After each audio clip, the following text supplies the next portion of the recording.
Because if we do need, if our engineer says, hey, you might want to do a few more catch basins because we don't want it running off into the baseball field or whatever it may be, we know it's standard cost of catch basins just in case.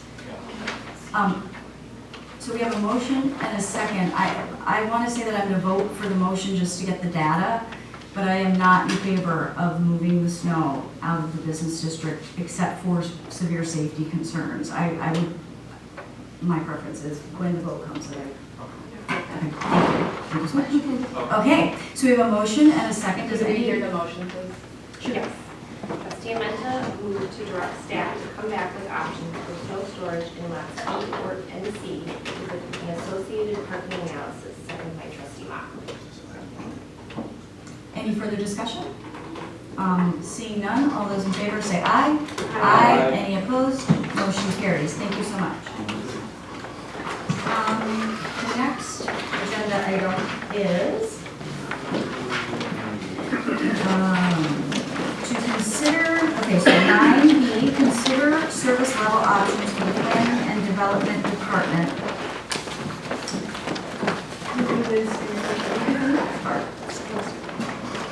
Oh, I want to thank the residents for coming. You'll have another opportunity, and I will open it for comments at that time. Thank you, President Roosevelt. So this is a meeting following up, once again, the cow discussions on the last board meeting on the board. And so at that time, we had discussed the three options that were presented in the packet. Obviously, there's more than three options available. Those were the three that were presented for consideration, for discussion point at least. Based on that, we heard some pretty fluent comments on either side of the argument as to where the decision may go. And I was just asked to provide a brief, synopsis of the two other options. So the first option, as presented, would be to maintain 5 full-time staff persons as budgeted for this year. That would be 2 full-time building inspectors and 1 code enforcement inspector.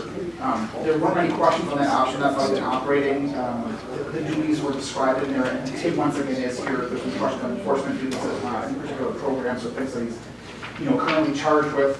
The 2 other options, however, were to reduce the staff in the department to 4 full-time equivalent positions, which would reduce customer service. And the question came back is to try to clarify what the customer service reduction would be. So under the option 2, additional contracted inspections, the primary thing with that is we can definitely perform all the required inspections because that's, I don't want to say easy, but we can coordinate with a contractor to fulfill the duties of the inspection. What we're losing in that scenario is the customer service of someone walking in, someone leaving a voicemail, being able to respond to that, because when our full-time inspector is out doing things, there's just no one in-house being able to answer that question. And so it would reduce the timely response rates and and workload. How much though? I think that's what some of the questions were, like, is it 2 days? Is it, because right now it's the same day, correct? Pretty much. It can be the same day. It can also be 2 days right now too. So we have one inspector. He goes on a training session or he goes on vacation. Currently, that could go away. Right now, there's a lot of inspections of the Oaks, a large project finishing up. It could take him, a day or 2 to go through his voicemail. It could also be he could get it to you right away. I would say it's from the day within 3 days. Okay, thank you. That's my best guesstimate on that. But yeah, it has typically been very quick, particularly when we had 2. We're down to 1 now. It's been extended from within the day typically to probably 2 to 3 days. Okay, thank you. With the contracted services, that contractor would not be available to do those things. So when the village's inspector is not in, those would job, whether it's a walk-in or a phone call, et cetera. So I'm guessing that would probably be more than it would be 3 or so days before we could possibly get to all those questions coming in. So it delays that front aspect of it. It also, we lose some autonomy in terms of absences and trainings and transitions, whereas if we only have 1 inspector who has the knowledge of all these projects, that's difficult to get a contractor to be as committed to the village as a full-time staff person or a part-time staff person for that matter. So we do lose some of that commitment to local customer service. Plan reviews, I did point out here, plan reviews would be delayed. In talking with the current inspector, if he's doing inspections, plan reviews, they get pushed back. If we have to push commercial plan reviews to the state, those are currently a 6 to 8 week, review process for the state. we've been very good at being able to fill in the house with the 2 inspectors that we had, and so we moved back to them, within a week. And so any commercial project that we have going on, we've got the Hyatt building right now, for example, when those plans come in, we would essentially be deferring them to the state. Other municipalities do that, that's not unheard of by any means, but just keeping in mind that does push back Shorewood's response to that contractor. Can I just ask a question? I was under the assumption that we would be taking code enforcement as one of the options and making that a half-time. Correct. And so the plant inspection should be, I understand there's, because it's not bodies, but there's still the same amount of staff level dedication to, it's a half down, correct? Option 3 would be a half down in terms of current building inspection services. Option 2, where you contract out. Oh, I see, I'm sorry. Yeah, so I'm still talking about option 2. So when you contract it out, the contract out part would not cover certain things, so those things would likely get pushed, including most likely commercial plan reviews, cross-connection programs, things like that, that we just need to be more nimble in terms of what we can do on a daily response basis to schedule inspections in 48 hours. But we probably can't commit to some of those larger, plan reviews. We could, if we're running low, I mean, we can be flexible. I want to be clear on that. We can be flexible. I'm just saying, in general, these are kind of things that have popped up in conversation and talking with the inspectors to help differentiate what options 2 and 3 would be in terms of customer service. I do want to point out, option 2, I label as additional contracted inspections. I do throw this memo, and I think I did last time too. You could also choose, the board could also choose to hire a part-time inspector in-house, and then you would keep some of that customer service locally.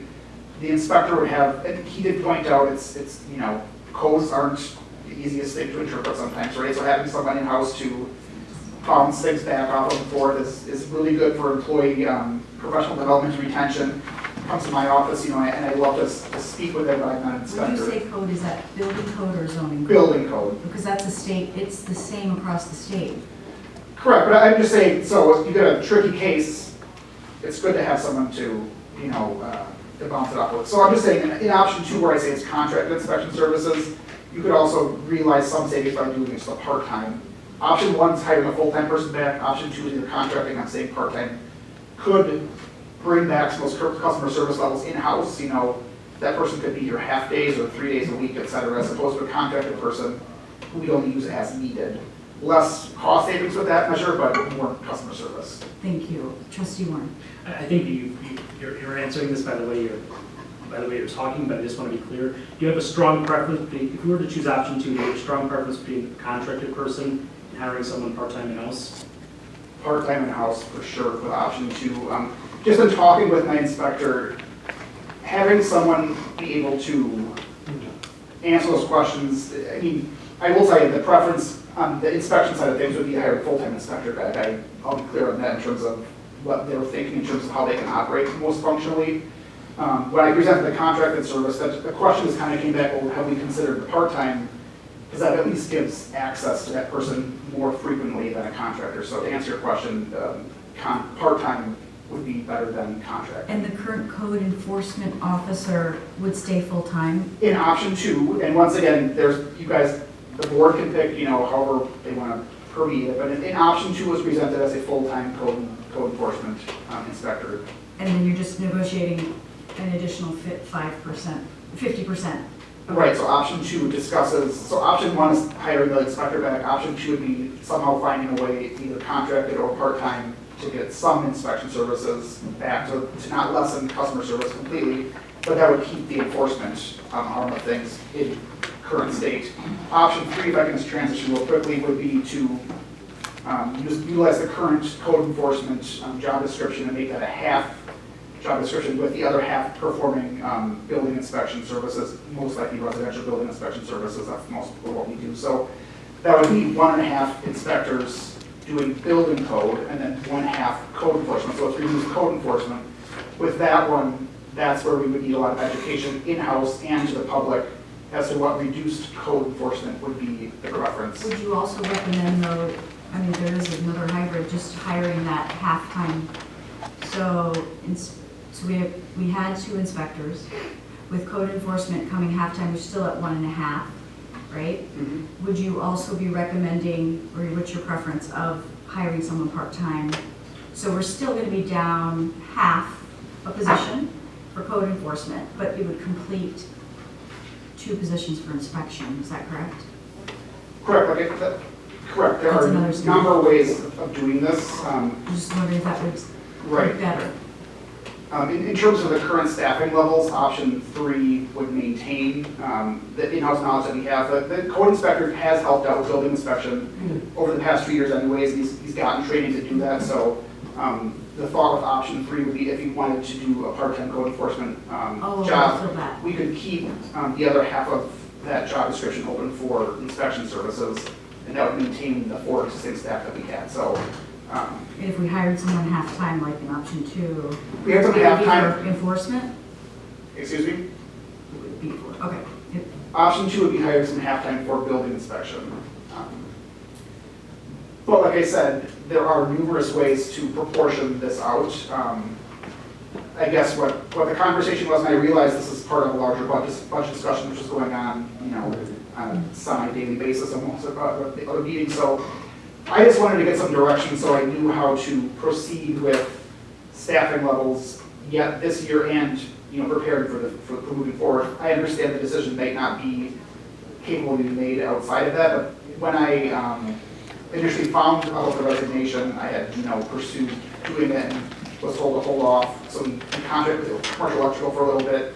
I can't keep band-aiding that forever, so I brought the conversation up prior to budget or during budget, so at least I could have some assurance of what to prepare RFP, prepare job descriptions, et cetera. So I don't think I asked the question right. In option 3, even if you took Tim, who's our code enforcement, and he dedicated half his time to building, we're still only at 1.5, is that correct?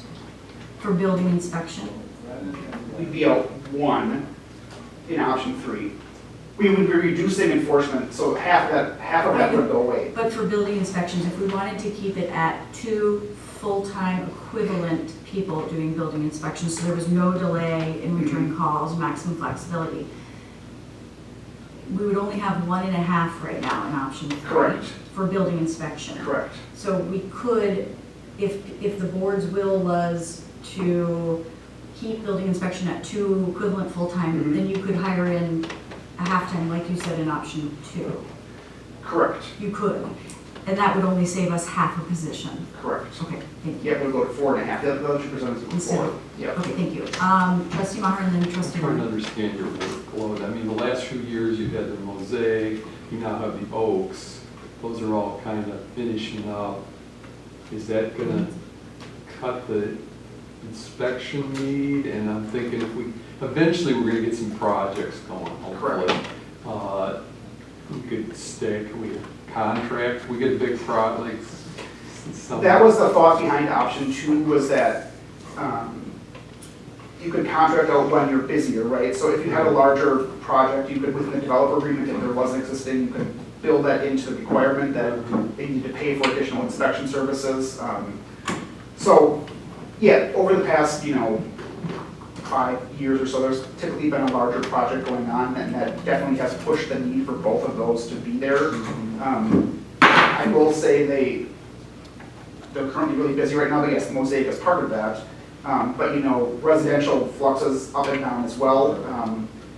It could be a hot year, it could not be a hot year. It's kind of hard to gauge that. The bigger projects, I'll say this, the bigger projects don't take up a full-time inspector position, right? So it's not as though the mosaic goes away and we have someone sitting there waiting for things to do. There's always things to do. So it does take up some portion of it, but I would not say it's, a large portion of a complete position. Just to be clear, commercial inspection, what I worry about is residential inspections, just because they're the people, that are here, they're not big developers, they're more of, our homeowners, and so if we went with option 3 and we did code compliance half and then inspection half, so we have 1.5, wouldn't it be 1, because couldn't we still contract out for commercial? Wouldn't it be 1 full-time equivalent for those residential inspections? Or 1.5, what's the combination there? Because I've heard from some commercial developers that they actually would prefer to go with the standard contractor because we're small, you know, they're just the standard contractor between like what Fish Bay does at Bayside. I mean, if we contracted with them to do that, they know what to expect, everything's very standard, everybody knows the building code because it's statewide, and so I'm not sure that's a hardship for commercial as much, according to the input that I've received from some developers, including the Mosaic developer. I'm more concerned about the residential who wants to put a porch on their yard, and so how would that workload be impacted for residential? Like, what's the best way to arrange that in option 3 if that's what we wanted to do? Or to add a half-time contract out to commercial? I don't know what the answer is, but I wanted to share that I think, you know, from my perspective, and I think some from outside perspectives that I've heard, commercial inspections are okay to slow down or maybe be consistent with our surrounding area because it's not hurting us competition-wise, but that's really the residential. And we'll just say, one of the large things with commercial inspections is the commercial occupancy, which is, you have to renew that every 5 years. So a large, I don't know the proportion wise,